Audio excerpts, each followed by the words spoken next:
Mari, você também fez muitas rupturas, né? Processos de morte em vida, assim. Como que fica essa questão interna para ti?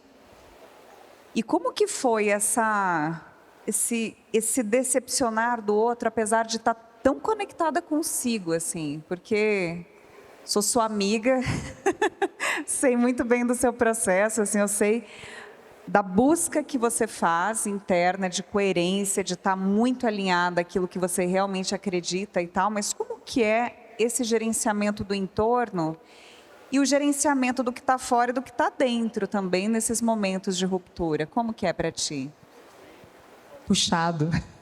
É puxado, e eu acho que isso inclui algo que eu acho que para mim é fundamental para a gente buscar ou perseguir esse sucesso que eu acredito que é essa coerência, que já foi dito nesse palco hoje, que é uma vontade, uma coragem genuína de se conhecer cada vez mais profundamente.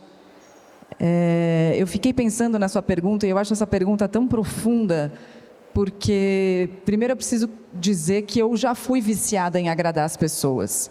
E eu era uma pessoa viciada em agradar as pessoas, mas também muito boa observadora de pessoas. E quando a gente é viciada em agradar os outros, mas a gente é uma boa observadora de gente, normalmente a gente sabe o que cada pessoa quer ouvir.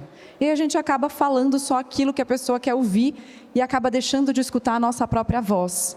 E eu sei que eu fiz isso durante muito tempo e essas repercussões ainda estão dentro do meu corpo, de várias maneiras. E eu percebi essa história da decepção pela primeira vez, né, da frustração da expectativa do outro, quando eu fui contar para as minhas professoras da escola que eu tinha decidido ser jornalista e que eu ia fazer jornalismo. E elas olharam para mim, especialmente a coordenadora, eu sempre fui muito boa aluna. Ela falou: nossa, que desperdício! Jornalismo? Achei que você ia fazer medicina, achei que você ia fazer engenharia. E eu tomei um susto com aquilo, porque eu não achava que existia um julgamento de qual carreira era melhor ou pior. Isso não existia dentro da minha casa, mas eu comecei a perceber que isso existia no mundo. E para mim aquilo foi um grande susto. E mais do que isso, quando eu falei que eu estava pretendendo prestar mais do que 2 universidades, elas falaram: imagina, você não vai prestar, né? Presta só a pública. Porque você acha que você não vai passar?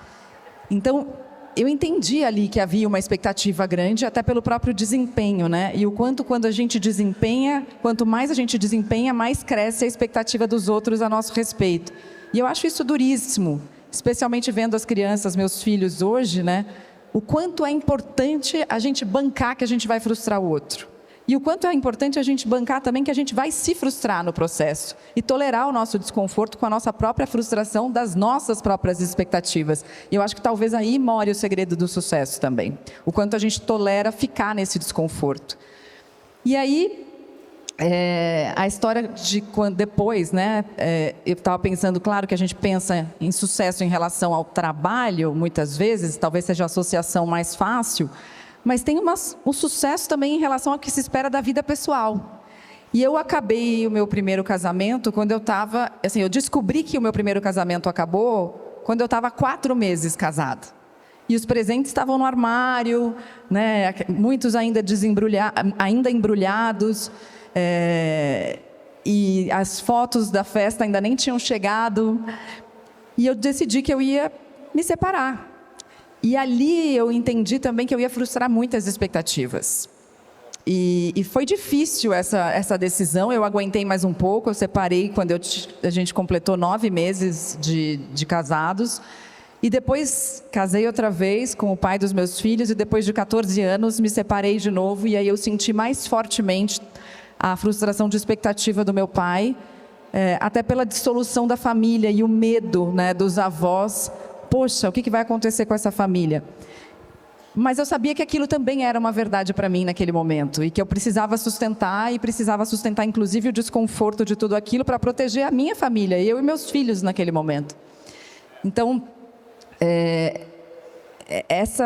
e o quanto você sentia ao mesmo tempo que você está frustrando a expectativa, mas que o amor tá ali como base. A frustração de expectativa, pelo menos para mim, em relação à minha família, nunca significou uma quebra do amor. E isso, para mim, me deixava muito confortável. Beleza, eu posso frustrar sua expectativa. Como amigas, provavelmente eu já frustrei sua expectativa algumas vezes, você já pode ter frustrado as minhas. Mas a gente sabe que a gente se ama. E isso está na base. E para mim, talvez o meu auto-amor que está crescendo a cada dia, e é uma busca diária para mim, me amar cada vez mais e me aceitar do jeito que eu sou, me ajudou muito a aguentar essa frustração também da expectativa do outro. E quando eu tomei a decisão de pedir demissão da Globo, que até a gente brincou na nossa reunião, você me perguntou qual foi o momento que você sentiu o maior sucesso. Falei, foi o momento da minha demissão. Quando eu entrei na sala do diretor-geral e falei, eu quero sair, ali para mim foi um momento de grande sucesso, de bancar uma decisão que eu não tinha contado para ninguém, porque eu sabia que podia frustrar algumas expectativas, né? E foi interessante, porque talvez... Minha mãe já morreu há muito tempo, né? Minha mãe morreu quando eu tinha 20 anos. Então, minha referência maior dessa frustração de expectativa ainda era, naquele momento, talvez meu pai. E eu não pude contar para o meu pai no dia que eu pedi demissão, que eu tinha pedido demissão, porque a minha avó, a mãe dele, morreu no mesmo dia. E foi muito interessante lidar com isso tudo dentro de mim, com a felicidade de ter tomado uma decisão tão importante e, ao mesmo tempo, com o luto da saída da Globo, mas com um luto que naquele momento era muito mais forte para mim, que era o da morte da minha avó. E a minha avó era aquela que me assistia, a única pessoa da família que eu sabia que me via todos os dias na TV ainda. E a minha preocupação ao deixar a TV era deixá-la sozinha, sem companhia, porque ela dizia, eu te assisto todos os dias, você é minha companhia. E eu tinha pensado muito sobre isso e eu achei muito sincrônico que ela faleceu no mesmo dia, né? Então, eu acho que essa frustração de expectativas, e depois, quando eu contei para o meu pai, ele super me apoiou, mas, obviamente, ele perguntou, você se planejou financeiramente? E agora a sua aposentadoria? Você já sabe o que você vai fazer? E, então, saber também que essas perguntas são perguntas de cuidado e de amor, né? E não necessariamente absorver essas perguntas como perguntas de cobrança. Eu acho que aí também é uma chave importante para você não se sentir cobrada. E hoje, eu acho que eu estou cada vez mais liberta dessa necessidade de agradar os outros e tentando perseguir, de fato, esse lugar de qual é a minha verdade interna, como a Sheila falou, e a minha coerência, né?